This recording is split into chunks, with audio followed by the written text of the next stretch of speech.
In New York City, every square inch of land is accounted for.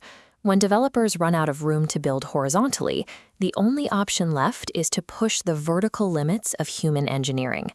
Over the last decade, a new epicenter of extreme vertical construction emerged along 57th Street. Buildings like 432 Park Avenue now dominate the Midtown skyline. These are known as pencil towers. Take 111 West 57th Street, for example.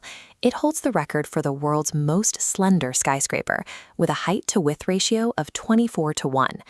Building something this thin creates a severe structural vulnerability. At 1,400 feet in the air, high-altitude wind currents generate immense lateral force, enough to aggressively bend or even snap a rigid structure.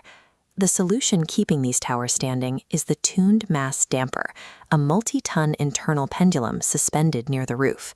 When winds push the building, the pendulum swings in the opposite direction. It absorbs kinetic energy, stabilizing the sway so humans can safely live inside.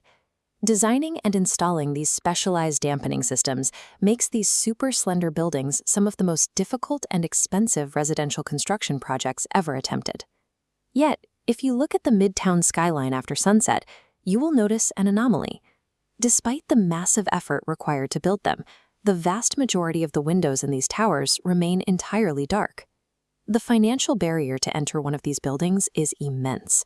A single apartment here typically costs anywhere from $20 million to over $100 million. But looking at this grid representing the available units, a stark reality emerges. Data shows that over 40% of these ultra-luxury apartments sit completely empty for the majority of the year. Why dedicate billions of dollars and cutting-edge engineering to construct residential spaces if nobody actually intends to live in them? These structures function as high-altitude safe deposit boxes, designed to secure capital rather than house residents.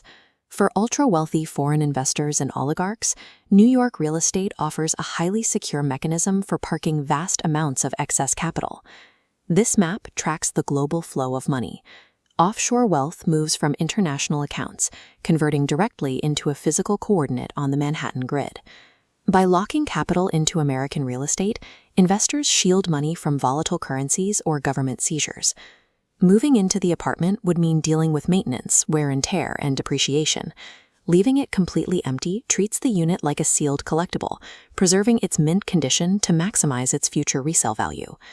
The developers on 57th Street have effectively bypassed the housing market entirely, transforming a strip of the Manhattan skyline into a series of unregulated offshore bank accounts. While this financial strategy plays out at 1,000 feet in the air, the physical consequences are absorbed by the city at ground level. Because of their extreme height and position, these towers cast mile-long shadows directly over Central Park, blocking out the sun and altering the microclimate of New York's most vital public space. Simultaneously, the city below is experiencing a severe shortage of affordable housing, with average residents struggling to secure basic living accommodations.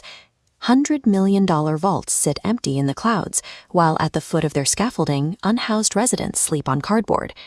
Billionaires' Row is a triumph of structural engineering and a 1,000-foot silhouette of economic inequality.